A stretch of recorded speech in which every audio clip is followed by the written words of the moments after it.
right, y'all. Welcome back and happy Monday. It's time to break down Tennessee versus Alabama. Old school rivalry, right? Two teams, two states that just can't stand each other. The game's going to be in Tuscaloosa. In my opinion, that's going to be the toughest part of it. It's just overcoming those referees. But Alabama's a really, really good football team. Obviously, they're very talented. Their offense looks good. I think that their defense looks good too. Some people maybe don't give their defense as much credit as they could. But, Todd Simpson and all those wide receivers, man, they put up some great numbers, and they're just operating things at a much higher level than what we saw last season whenever the game was played inside of Neyland. So we're going to be starting off with that matchup, their offense versus our defense. I think that some Tennessee fans are kind of worried about it.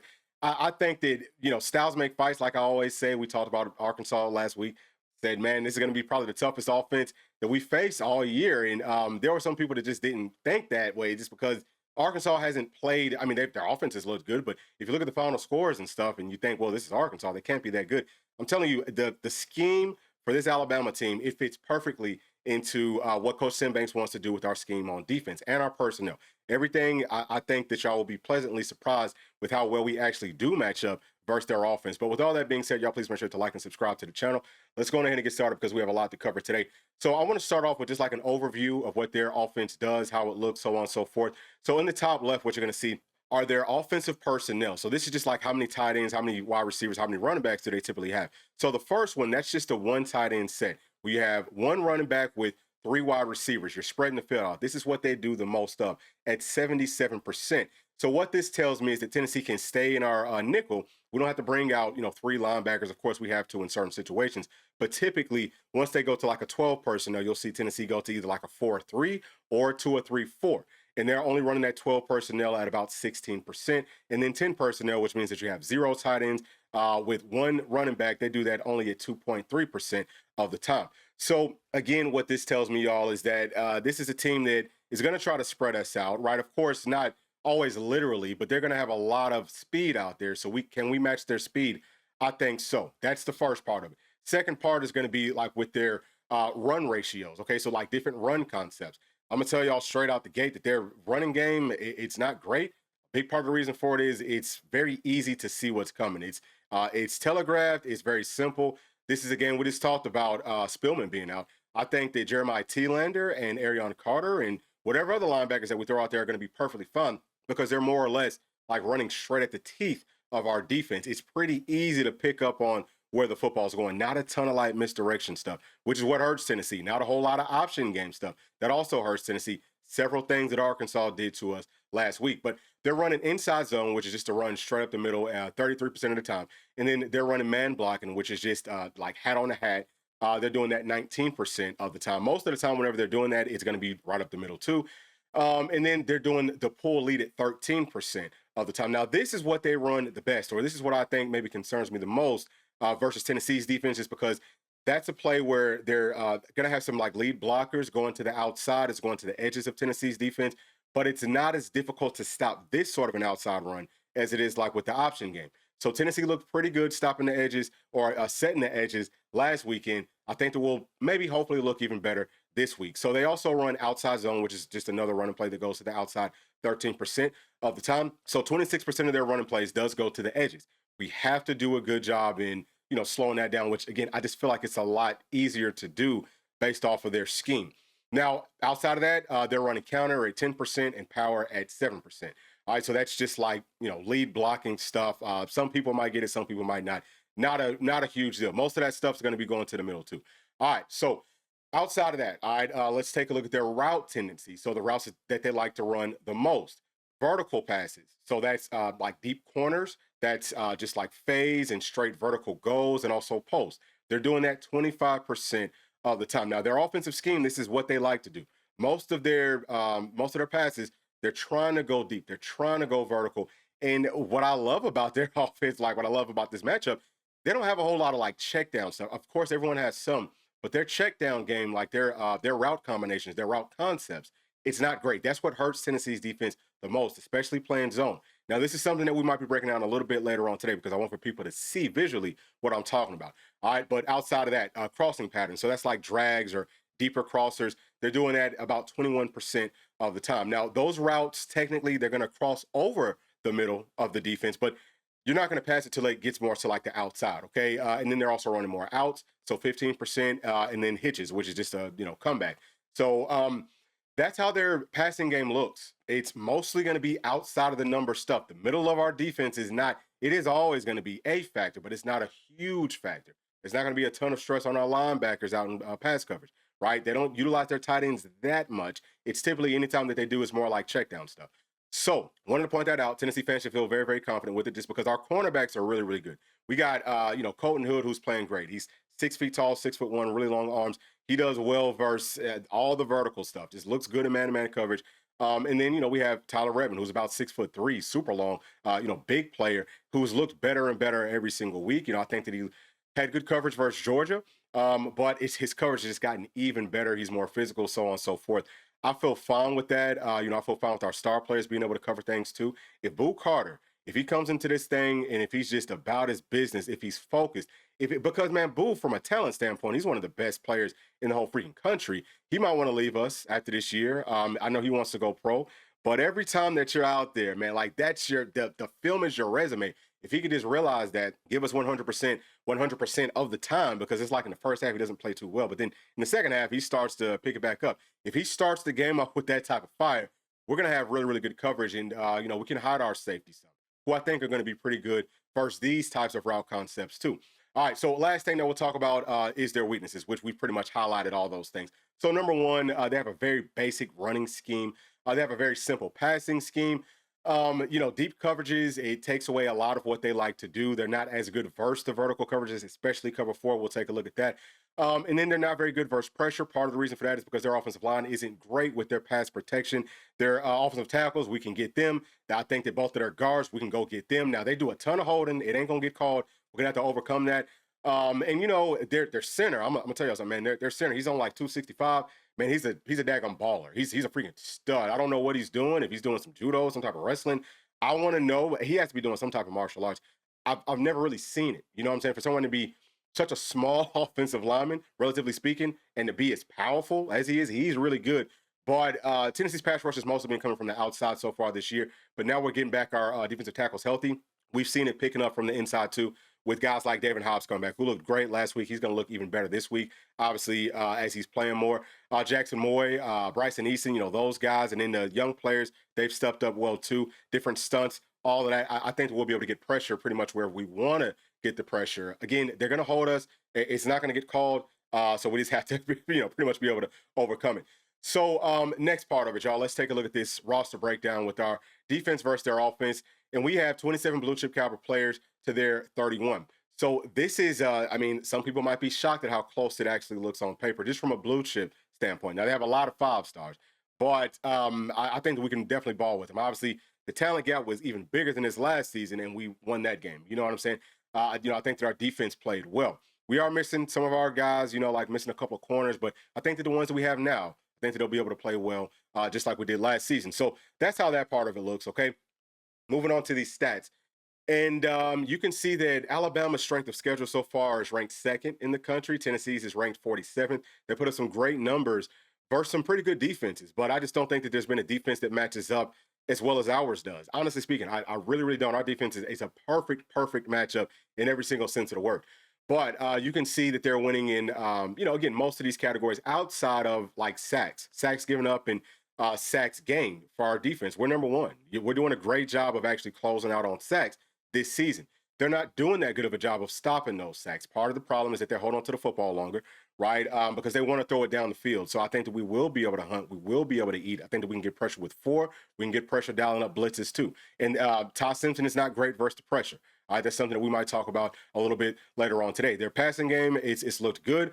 Tennessee's passing defense hasn't looked good. Again, the styles make the fights. Their rushing offense has not looked good, okay? And I don't think that it's going to look good coming up on Saturday either, just because the things that they like to do, it plays into Tennessee's hand perfectly. We're going to be perfectly fine versus them trying to run the football. They also don't have a quarterback that's a super threat running the ball. We'll talk about that some more in just a minute. Now, third downs, they're doing a great job there. Red zone, man. The one thing that I'll say about their offense is their route concepts aren't great until they get to the red zone. And it's still not great then, but it just takes several steps forward. They started to actually use their routes to get people open, which is something that, Tennessee's definitely struggled versus. But can we get it figured out? I think that we'll have some answers for it, hopefully. And then turnovers, man. They've been very, very clean with it. Tennessee's done a good job of taking away the football, also scoring the football on defense. I think that they'll have some problems, man, like pressure bust pipes. I think we will be able to generate some turnovers in this game. So let's go on to the next part, man. This is their too deep with their offense. So I'm going to take myself out of this so that y'all can see everything. The players in red, that's going to be their offensive line. You can see that they have good size. You know, it's not outstanding. Obviously, their left tackle, he's huge. They'll hand the football off to him some. He's a big dude. You just chop down them daggum legs, man. He's gonna fall like a tree. So, you know, we already talked about their center. He's not very big, but he's very, very good. And you know, again, I think that we can get at those guys. I think that we can get at pretty much all those guys. I'm curious to see how the matchup looks versus that center. Can we get at him? Because I don't think anyone's done it over the course of the year. You can see their tight ends here. You know, pretty decent size, right? One of them, he's got, you know, really good size, 6'6", 264. They will throw the football to him, but as I stated, it's more on like checkdowns. You can see their quarterback sizes. And then just as far as like their skill players, right? So running backs, Jam Miller, I don't know if he's going to be able to play coming up on Saturday. I kind of hope that he does because, I mean, look, he's 221, which is pretty good size for a back, especially only being 5'10". He's more of like that bowling ball type, but he's not nearly as big, or I don't think as good as the two running backs that we just saw last weekend. Now people are gonna hype up Jam Miller more because he's playing at Alabama. But cut on the film, he's just like a one cut and go sort of a player. To me, Riley he's gonna bring more trouble to Tennessee's defense just because he's a faster player. He's not as big. He's only 191, not even 200 pounds. So like we're used to tackling guys well over 200, close to 230 plus. So it should be fun from that standpoint. They're both one cut and go, but Riley, he can catch the football coming out of the backfield, and they like to use him that way. Now, as far as their wide receivers, I mean, our secondary players are going to be bigger than pretty much all those guys except for Derek Meadows, who I don't think is going to be able to play in this game. He's a guy that Tennessee wanted coming out of high school, but he's 6'6". I think he's really good. And then also with Horton, man, you know, he's 6'4". He's a bigger guy. He does some good things. But we're going to be bigger than all the rest of their wide receivers. And they're not like super, super twitchy, right? It's just kind of like a bunch of vertical routes. So with all that being said, y'all, let's take a look now at their 5 key players on offense. The one guy that I wish that I could put up here would be number 17. I think he's a really good wide receiver. He doesn't have any touchdowns so far this year, but he's kind of a problem. You know, he's got pretty good size. I think he's fast, runs great routes, has good hands, all of that type of stuff. But let's start off with their quarterback, Ty Simpson, 6'2", 208 pounds, redshirt junior. On the year, man, he's 134 for 189 passes. That's about 71%.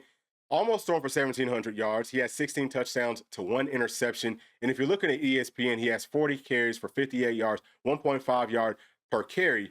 And, you know, he has 1 rushing touchdown. But if you look at PFF and you take out the sacks and all that, I want to say that he has 32 carries for like 155 yards, about 4.8 yards per carry. The quarterback that we just saw last weekend, he was averaging, what was it, like 8, 9, or 10 yards per carry? It's a totally different ballgame. Now, he can move. Actually, his stats is very similar to our quarterback, right? Like, so Joey's numbers, if you're taking out sacks and all that, look very, very similar. I think that Ty Simpson, he might be maybe like a little bit quicker, but it's just about if the pass breaks down, he can scamper for, you know, 4 or 5 yards. They're not going to just draw up a lot of runs for him. So that makes it a lot easier from a scheme standpoint to figure things out. So next player, all right, Jam Miller, we've already talked about him, but he's 5'10", 221 pounds. He's a senior. On the year, he has 58 carries for 267 yards, only 4.6 yards per carry with 1 rushing touchdown. So, I mean, they'll throw it to him sometimes, but mostly just, you know, downhill, straight up the middle. You know, that's pretty much what their running game is. They will try to do the outside stuff, but I think that we'll have a beat on how to stop that. So looking forward to it. Now, next guy's going to be wide receiver number 5. His name is Jeremy Bernard, 6'1", 204. He's a senior. I thought he was taller than that, but he has 28 catches for 412 yards, 14.7 yards per catch with 5 touchdowns. And I think that he's probably like their best overall wide receiver. He's more of a guy that makes those tough catches. You know, he's not super, super fast. He has good speed, but it's not like, you know, a freaking blazer. But, you know, on some of the in-breaking routes, so if they're running ins and all that, he's the guy that they'll try to target there because they still do it, just not as much as some other teams do. And, you know, he can run like the comebacks and all that type of stuff. So he's just one of those guys that you got to have good coverage. You got to watch out for those push-offs because they ain't going to call it. Can you find a way to stop him from making the catches? The best way to do that is just by stopping the quarterback from throwing the daggone football with a really, really good pass rush, which I think that we'll be able to do out there on Saturday. So next wide receiver is going to be number 1. His name is Isaiah Horton. He's 6'4", 208, redshirt junior, 21 catches for 336 yards, 16 yards per catch. he has 3 touchdowns. With all their guys, they'll put him in different spots. Like with number 5, they'll put him in the backfield sometimes. That can be kind of tricky, right? Like that's probably the most complex thing that they do within their system. But like the routes and stuff that they're running, it's not super crazy, but they could do it with him. He can line up inside, he can line up outside. He has really good speed, especially with his size as a cornerback. You're looking at looking at someone's speed and then looking at their size, and then also looking at the routes that they're running. It's not going to be super complex from that standpoint. So I mean, look, guys are going to make plays, but probably he's the one that I would say might worry me the most. Maybe outside of number 17 with all of their wide receivers. Then we have Ryan Williams, who he's 6 feet tall, 178 pounds. He's a sophomore. He has 21 catches for 270 yards, 12.9 yards per catch with 4 touchdowns. He's a guy that if he gets going, if he's bought in, he's a major problem because after the catch, he's the most dangerous player. Okay, he runs really good routes. He's not the most physical guy. I don't think he really likes I don't think that he likes physicality. If you hit him, if you play physical with him, you might be able to take him out mentally, and we want him to get checked out mentally. He takes a lot of plays off. So that's going to be helpful, right? It's going to be very, very helpful in saying, okay, well, he's taking this play off, so we know maybe we'll, look somewhere else, especially with the pass rush getting there. I'm going to keep on coming to that because that's a huge, huge part of this matchup. But that's their 5 key players. As I've said previously, man, there's a lot of other guys that I could have put up here.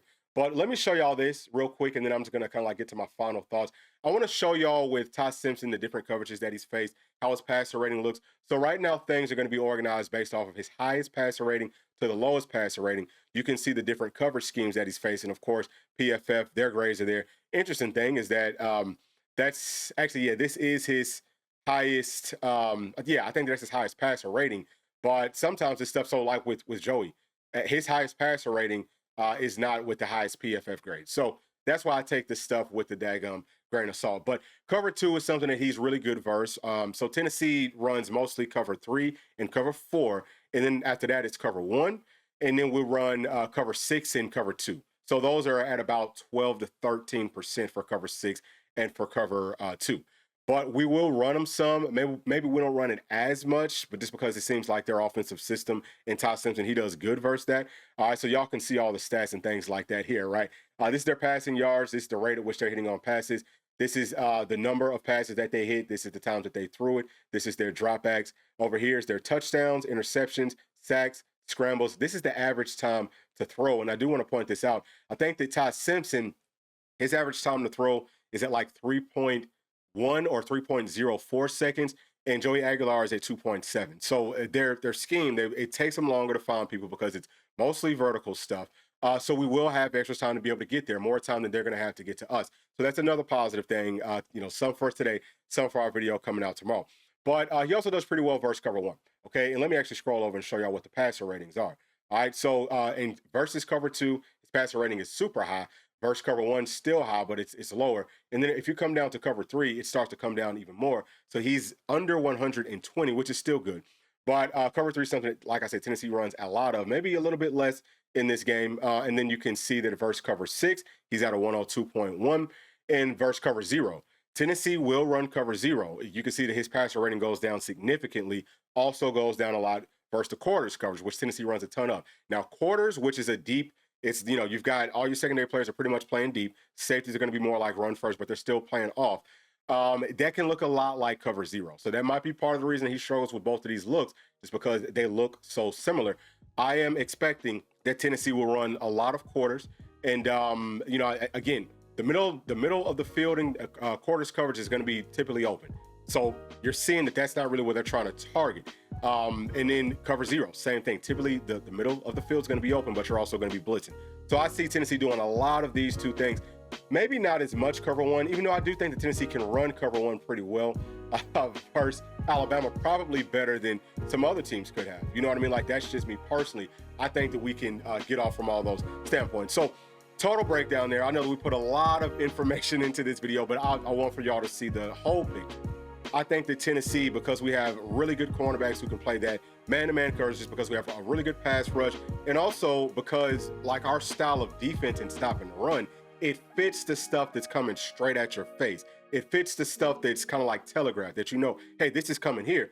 So our guys are going to be perfectly fine from all those standpoints. Let's just come up, tackle, like let's try to play as clean of a game as we possibly can on defense, and we're going to limit most of what they're trying to do. They will hit on some stuff, as we touched on, but I can tell you our defense is going to look a lot better in this game, baby, because styles make the fights. But those are my thoughts. Please share yours down in that comment section. And as always, please make sure to like and subscribe to the channel. We might be back here in just a minute with a different video that's breaking down these concepts with their offense so that y'all can see more of what I'm talking about. But if we don't see y'all later on today, then we will be seeing y'all tomorrow. Thanks. Peace. Thanks for watching. And please make sure to like and subscribe to the channel because that keeps us growing inside the YouTube algorithm. And if you did like this video, here's another one that you might also enjoy.